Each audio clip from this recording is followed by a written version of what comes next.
অনেক যুগ আগে পৃথিবী গভীর অন্ধকারে ঢেকে গিয়েছিল। আলো হারিয়ে মানুষ দিশেহারা। ভয়ঙ্কর অসুর তিমিরাসুর সূর্যদেবকে আক্রমণ করে তার দীপ্তি হরণ করে নিয়েছিল। সূর্যদেব পড়ে গেলেন অজ্ঞান, নিঃশক্ত হয়ে। দেবতারা তখন ছুটে গেলেন কৈলাসে, জগজ্জননী মা দুর্গার আশ্রয়ে।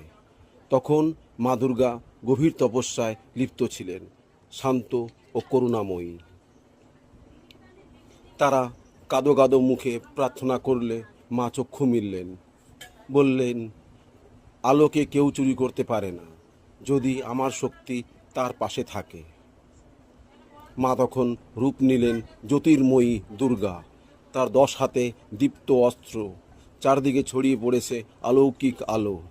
সিংহে চড়ে মা প্রবেশ করলেন তিমিরাসুরের রাজ্যে। অন্ধকার কেঁপে উঠল। মা তৃতীয় নেত্র খুললেন, বেরিয়ে এলো তেজের এক অগ্নিবলয়। তিমিরাসুর ছাই হয়ে গেল।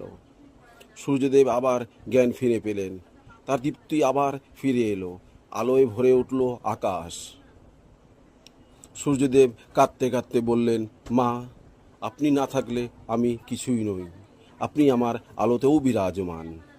সেই থেকে মানুষ সূর্য ওঠার সময় প্রার্থনা করে, জয় সূর্যদেব, জয় মা দুর্গা। আলোর আশীর্বাদে জগৎ হোক শান্তিময়।